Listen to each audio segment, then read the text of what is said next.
का स्वागत है। सेमेस्टर 2 23-27 इकोनॉमिक्स मेजर पेपर 2 का आज हम इंपॉर्टेंट क्वेश्चन लेकर आए हैं। लेकिन इससे पहले अगर हम बता दें यह इंपॉर्टेंट क्वेश्चन किस डिपार्टमेंट से है, तो आप सभी को हम बता दें यूनिट 1 से है। यूनिट 1 में आप सभी को हमने सिलेबस में बताया था कि भारतीय अर्थव्यवस्था और नीतियाँ के बारे में बताना है। इनमें हमने बहुत सारे सिलेबस को डिस्कस किया था, उसी के अंतर्गत से हमने एक क्वेश्चन को तैयार किया है अपने अनुसार, जो आपके एग्जाम में 100% आएगा। तो आइए हम सबसे पहले क्वेश्चन को देखें कि हमारे एग्जाम में इस बार भारतीय अर्थव्यवस्था और नीतियां से किस प्रकार से क्वेश्चन पूछ सकते हैं। तो यह रहा पहला इंपॉर्टेंट क्वेश्चन, भारतीय अर्थव्यवस्था की बुनियादी विशेषताएं के बारे में बताना है। या आपके एग्जाम में पूछ लिया जाएगा भारतीय अर्थव्यवस्था की बुनियादी विशेषताएं का वर्णन करें या व्याख्या करें। यह आपका 15 नंबर में आने की चांस है। तो आइए हमने अपने शॉर्ट नोट के द्वारा तैयार किए गए आंसर को आपके बीच में पढ़ाने का कोशिश करेंगे, और आप सभी को जो भी हम शॉर्ट नोट पढ़ाएंगे आपको वही शॉर्ट नोट अपने एग्जाम में लिखना है। अगर वो लिख देते हैं तो आपको 15 नंबर से आप सभी को 1 नंबर भी नहीं काट सकता, क्योंकि हमने पूरी तरह से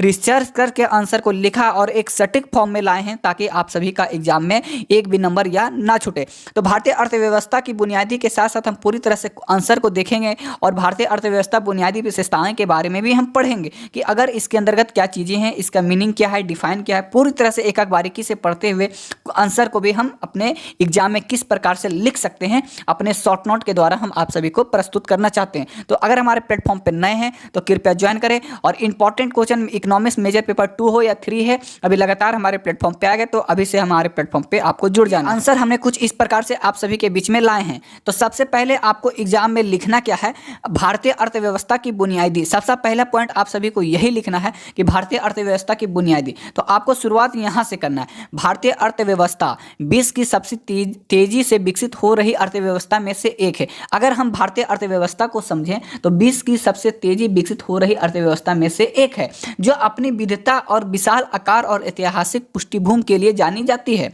अगर हम इसके विकास और संरचना को समझने के लिए बुनियादी विशेषताओं का अध्ययन आवश्यक है। अगर हम बुनियादी विशेषताएं देखना है भारतीय अर्थव्यवस्था का, तो उसके लिए आपको कुछ अध्ययन पढ़ना होगा, तभी आप सभी को समझ में आएगा। तो आइए कुछ इस प्रकार से आप डिफाइन कर सकते हैं एग्जाम में। तो पॉइंट 1 कर लिख कर आपको कुछ इस प्रकार से लिखना है।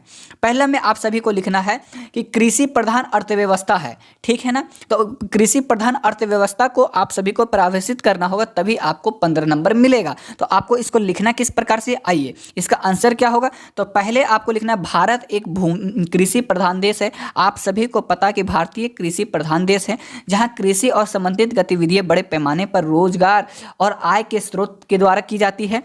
उपयुक्त लगभग 58% जनसंख्या आजीविका के लिए कृषि पर निर्भर है, ये भी आप सभी को ध्यान में रखना है। उसके बाद योगदान 2022 से 23 में कृषि का जीडीपी में योगदान लगभग 17 से 18% था।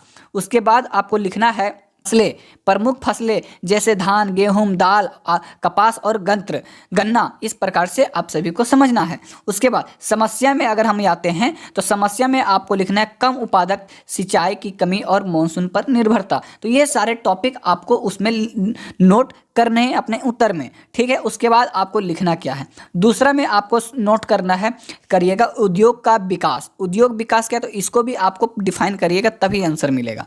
तो उद्योग विकास क्या है, तो भारत में लघु, माध्यम और बड़े उद्योग का व्यापक विकास हुआ है। प्रमुख उद्योग वस्त्र, इस्पात, वन और आयरन, आईटी, इस प्रकार से हैं। उसके बाद योगदान अगर हम देखें उद्योग विकास का, तो आप सभी को लिखना है प्रमुख उद्योग में योगदान में औद्योगिक क्षेत्र जीडीपी लगभग 25 से 30% योगदान करता है। उसके बाद आपको विशेष पहल पे आपको क्या लिखना है, मेक इन इंडिया और स्टार्टअप इंडिया जैसे योजनाएं नए उद्योग को बढ़ावा दिया है। तो ये आप आंसर लिख सकते हैं। उसके बाद तीसरा में आपको क्या लिखना है, सेवा क्षेत्र का प्रभाव। तो भारत का सेवा क्षेत्र अर्थव्यवस्था का सबसे बड़ा हिस्सा है। उसके बाद योगदान में आप सभी को लिखना है, सेवा क्षेत्र का जीडीपी लगभग 55 से 60% योगदान है। उसके प्रमुख सेवाएं अगर हम देखें तो आईटी, बैंकिंग, शिक्षा व्यवस्था और पर्यटन है, ठीक है। उसके बाद वैश्विक प्रभाव अगर हम देखें तो भारत का आईटी उद्योग विश्व में ग्रामीण है, ठीक है। तो आपको इस तरह लिखते जाना है। उसके बाद चौथा में आपको पॉइंट करके लिखना है, विधि और मिश्रित अर्थव्यवस्था क्या है। तो आपको इसको डिफाइन कर देना है, भारत में अर्थव्यवस्था में तेजी और सार्वजनिक क्षेत्र की समानता भागीदारी है। सरकारी भूमिका किस प्रकार से, तो रेलवे है, ऊर्जा है, डाक है, रक्षा है, जिसे क्षेत्र में है। उसके बाद निजी क्षेत्र में अगर हम आते हैं विविध और निश्चित अर्थव्यवस्था के उपयोग में, तो उपभोक्ता, वस्त्र, आईटी व्यवस्था और शिक्षा, ये हमारा क्या विविध और निश्चित अर्थव्यवस्था। इसके बाद संविधान को हम देखें तो यह मिश्रित अर्थव्यवस्था, समाजवाद और पूंजीवाद संतुलन प्रदान करती है। उसके बाद 5वां पॉइंट में आपको लिखना है उच्च जनसंख्या दबाव। तो इसके अंतर्गत आपको लिखना है भारत की जनसंख्या 1.4 अरब से अधिक है, जो अर्थव्यवस्था के लिए अवसर और चुनौती दोनों प्रस्तुत करती है। सकारात्मक पक्ष अगर हम देखें तो श्रम बल की उपलब्धता, और नकारात्मक देखें तो बेरोजगारी और संसाधनों पर दबाव, ये उच्च जनसंख्या दबाव में है। उसके बाद 6ठा पॉइंट में आपको लिखना है सकल घरेलू उत्पाद क्या होता है। तो भारत का जीडीपी 2023 में लगभग $3.7 ट्रिलियन तक पहुंच चुका है। ग्रोथ रेट देखें तो औसत 6 से 7% वार्षिक वृद्धि दर है। उसके बाद आपको लिखना है 20 का स्थान किस प्रकार से है। घरेलू उत्पाद देखें तो यह 20 में 5वें सबसे बड़ी अर्थव्यवस्था है। 7वां पॉइंट आपको करके लिखना है क्या है, देखिएगा, ध्यान दीजिएगा। हालांकि भारत में गरीबी घटने में प्रगति है, लेकिन असमानता अभी भी एक प्रमुख समस्या है। आप सभी को पता है गरीबी रेखा को अगर हम देखें तो लगभग 15 से 20% आबादी गरीबी रेखा के नीचे आते हैं। गरीबी और असमानता के बीच में ये डिफाइन किया जा रहा है। उसके बाद क्षेत्रीय असमानता अगर हम देखें तो शहरी क्षेत्रों में विकास तेजी है, जबकि ग्रामीण क्षेत्र में अभी भी धीमा विकास हो रहा है। तो आपको ये कौन से पॉइंट में लिखना है, गरीबी और असमानता में।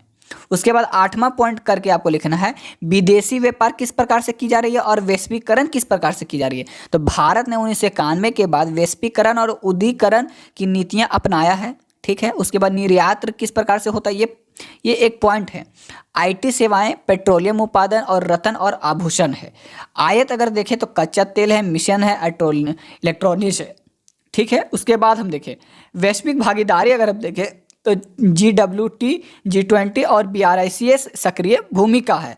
उसके बाद 9वां पॉइंट आपको लिखना क्या है, सकारात्मक बदलाव किस प्रकार से। तो भारत की अर्थव्यवस्था में कृषि से उद्योग और उद्योग से सेवा क्षेत्र की स्थानांतरण हुआ है। उसके बाद अगर हम देखें कृषि का उद्योग तो औद्योगिकरण और शहरीकरण बढ़ रहा है। उसके बाद हम देखें सेवा क्षेत्र का उदय किस प्रकार से की जा रही है, तो इसको आप लिख सकते हैं उच्च शिक्षित, श्रम बल और IT क्षेत्र का कारण।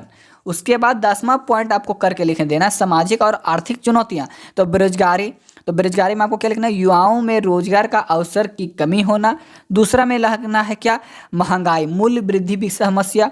पर्यावरण में लिखना है शहरीकरण और औद्योगिकरण में बढ़ता प्रदूषण। इस तरह से आप 10 पॉइंट लिख सकते हैं कि इसमें भारतीय अर्थव्यवस्था की बुनियादी विशेषताएं किस प्रकार से। तो ये 10 पॉइंट हो गए।